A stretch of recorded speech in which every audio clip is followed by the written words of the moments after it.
But then came the lawsuit. It seemed that Bushnell may have lifted his very first idea from someone else. The lawsuit claimed that just months before Atari was formed, Bushnell had seen a game at a trade show that was almost identical to Pong. A TV set designer called Ralph Baer had been thinking about computer games since the early 50s. In 1966, his ideas crystallized while he was waiting at a bus stop on a business trip to New York. When I got back to the office the next morning, it was September 1st, 1966, I wrote a 4-page memo.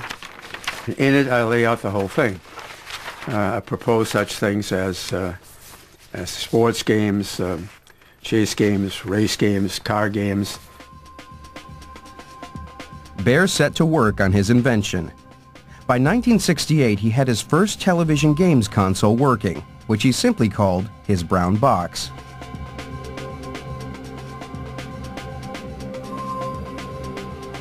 His first game was a chase game in which 2 pixels chased each other around the screen.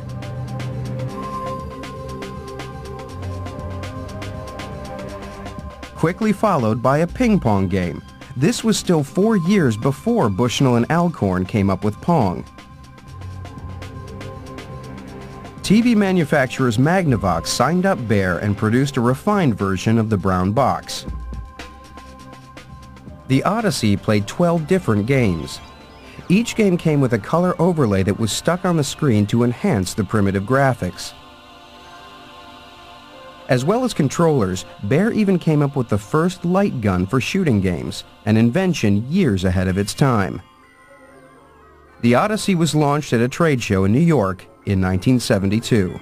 It was absolutely the hit of the show, and everybody was very enthusiastic, as was the press. Magnavox presents Odyssey, 12 exciting electronic games you play through your own TV. At another trade show in Silicon Valley on May 24th that year, an interesting name appeared in the visitor's book, Nolan Bushnell. And he played the Odyssey game hands-on and played the ping-pong game. The fact is that I absolutely did see the Odyssey game, and I saw it and I didn't think it was very clever. Whether Bushnell was inspired by the Odyssey or not, Ralph Baer had patented his own designs. This is the patent which, and if you look in the fine print up here, you can see that it was first filed January of 1968. There is a television set down here. Underneath is 2 hand controls on each side.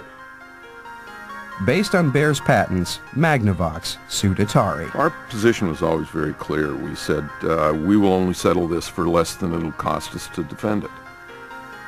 After 4 years of negotiations, Bushnell and Baer met for the first time on the steps of the federal court in Chicago in 1976.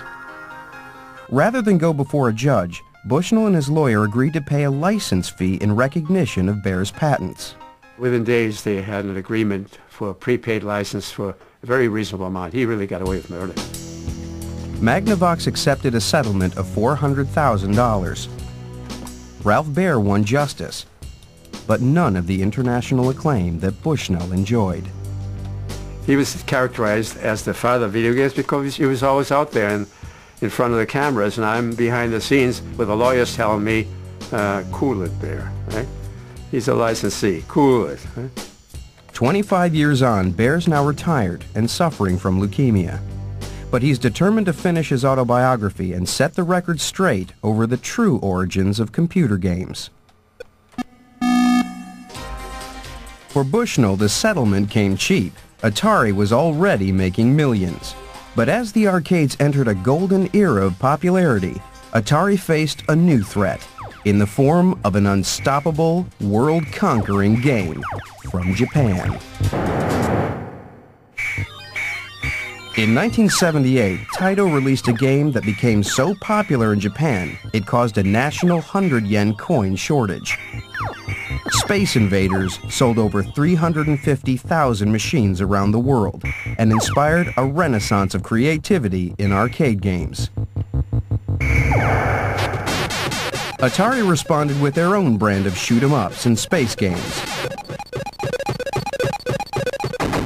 Nolan Bushnell's brilliant young engineers pioneered a new technology called vector graphics with a striking new look.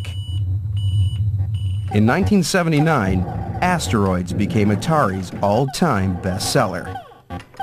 Arcades sprang up everywhere. Teenagers and young adults all over the world spent every spare moment and all their spare cash in these dark, smoky caverns. The backlash from parents and politicians was inevitable. The press was full of stories from around the world of truancy and delinquency. Arcades were branded as evil dens where kids were led astray. But Atari had a solution. In 1975, Atari's engineers had secretly started work on a radical new concept, a game system for the home using cartridges that would play arcade games. So here we have the first prototype of the Atari VCS cartridge video game system. It has all the things you need in a prototype. We had the actual logic wire wrap board here and some joysticks and controls from the tank game. We figured we knew we needed this game, had to play Pong, had to play Tank, and had to do the driving games. And beyond that, we weren't sure what we were going to do with it. The VCS was launched in 1977. It had a stylish faux wood exterior, cleverly designed switches, and the first home console joysticks. Since Atari were the #1 producers of arcade hits, they were able to produce a whole series of must-have VCS conversions. And in 1980, Atari bought the home video game rights to Space Invaders. Atari Space Invaders are here. Now you can play the world's most popular arcade game in your own home. Space Age action on your own. That Christmas, millions of VCS consoles were sold, just so that teenagers could play Space Invaders at home. Now from Atari, a great new video game, Pac-Man.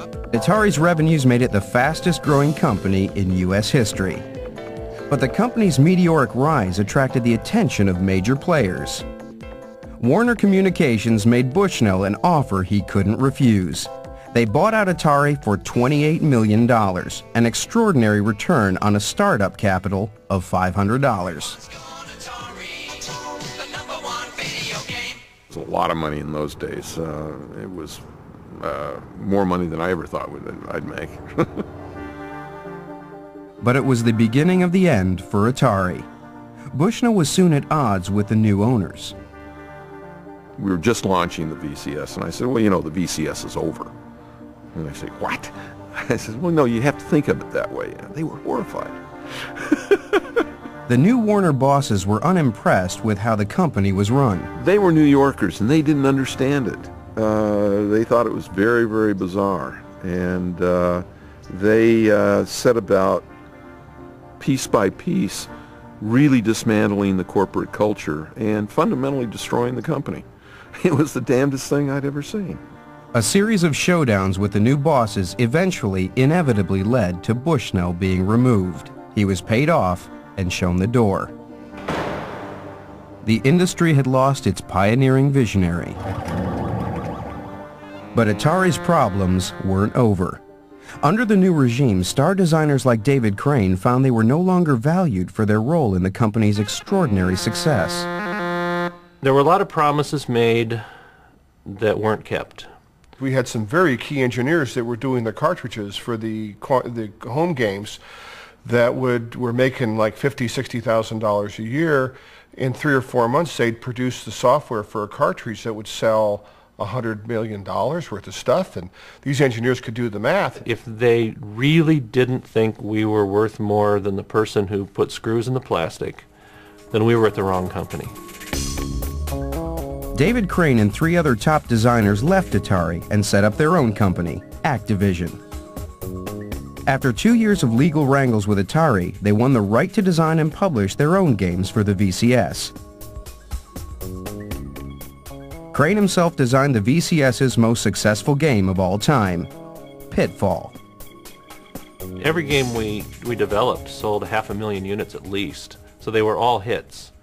And then when Pitfall came out and sold many millions of units, it was the biggest. What we were developing at that time with Pitfall was the first platform game. Activision rekindled the creative spirit of the early days at Atari, but it also unwittingly triggered a disaster. A lot of business people saw only our success and unfortunately flooded the market with product that nobody wanted to buy. Atari contributed to a public loss of confidence in computer games with poor quality products like E.T. Millions of copies of this game ended up as landfill. The market for computer games crashed, and in 1983, Warner announced second quarter losses of over $250 million, and their shares plummeted. I absolutely regret the Warner sale. I think it was the stupidest thing I ever did.